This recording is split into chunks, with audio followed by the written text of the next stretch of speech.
Don't tell Jack, but I just saw Mel kissing someone at the ski resort. I guess when you're away from Virgin River, anything can happen.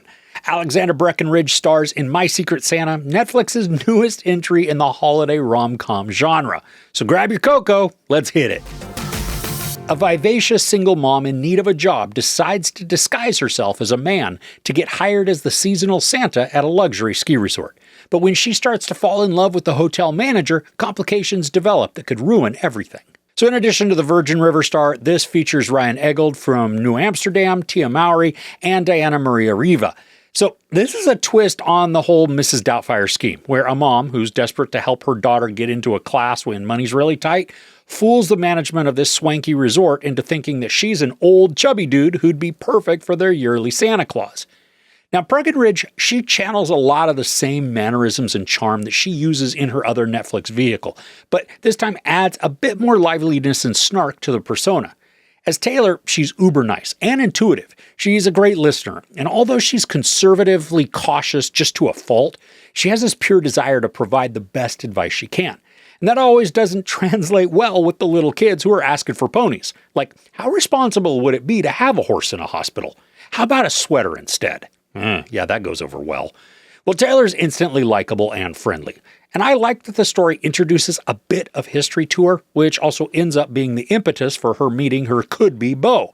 But I do think a flashback, even a video footage of who she was when younger, would have created an even more edgy contrast to who she is when we meet her, because that plays a huge part in the storytelling itself. Eggold is Matthew, the son of a very rich resort tycoon. Despite Matthew being late-ish 30s, maybe even early 40s, the dynamic between him and his dad, it's strange. The dad speaks to Matthew and even treats him as though the dude is like 16. I mean, yeah, as part of the backstory, Matthew has just lived this life of luxury and excess, and as can be imagined, he's gotten himself into a bunch of trouble over the years. It's still an odd relational point of view, though, that the story builds for this pair. But even though that coupling doesn't work naturally, the charisma between Taylor and Matthew, I thought it was working pretty well.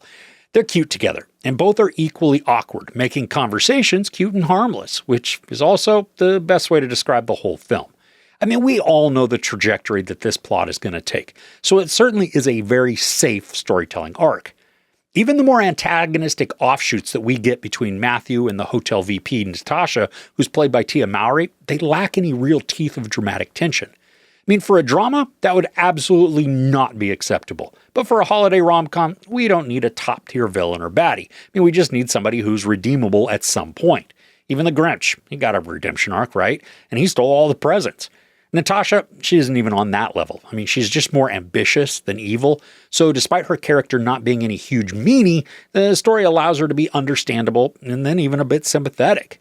Unfortunately, though, because she's not shady or villainous, the story just doesn't make her memorable either. Mowry is relegated to the background most of the time, not receiving comedic lines or dramatic arcs, just a one, maybe two-dimensional antagonist who only creates small ripples for Matthew and Taylor. Now, a huge positive for the film is that it's right at the sweet spot at 90 minutes. But because of that, the majority of the character and story depth, they suffer. The progression rushes the story, instead of allowing us to sit with this budding awkwardness between Taylor and Matthew. And then Matthew and Santa, because, remember, Taylor is Santa and she's in disguise so that she could get the whole gig. I'm pretty easy when it comes to the holiday romances, but so many of them feel just churned out, like they're assembly line mashups where story writers take from the various buckets of tropes passing by them and stick whatever they grab into the plot, regardless of whether it's tired, unbelievable, or thin. And I'm not saying this movie is trash. I mean, it's cute and silly, but also extremely cautious. The silliness, it's not fully embraced, even when teed up for what could be huge laughs. And the romance, while beginning to emerge, doesn't execute on the level that it needs to create lasting impressions. While this plays it safe, it also rushes through the relationship building, robbing us of becoming invested in the will they or won't they conundrum. I mean, yeah, they're adorable together, and it is a rom-com, so we do expect them to fall in love and live happily ever after. But the draw of excellent romances is that connection that the audience develops with the characters. We need to want them to fall in love and begin to believe that they do. This doesn't have to take a ton of time, but it also can't be hurried. I mean, think of While You Were Sleeping or The Holiday. While there are aspects of the story that don't wholly circle around that romance, there's magic that's showcased through the discovery phase of a couple. The attraction, the time spent together, even when done through montages. I mean, these are the pieces that are necessary to suck us into the enchantment that the couples experience. My Secret Santa, it lacks these elements. Even though it does have some charming leads and lighthearted interactions, the overwhelming emotion that's evoked for this is just it's fine. It won't touch your heart or imprint on your soul, and you probably won't even remember watching after a week.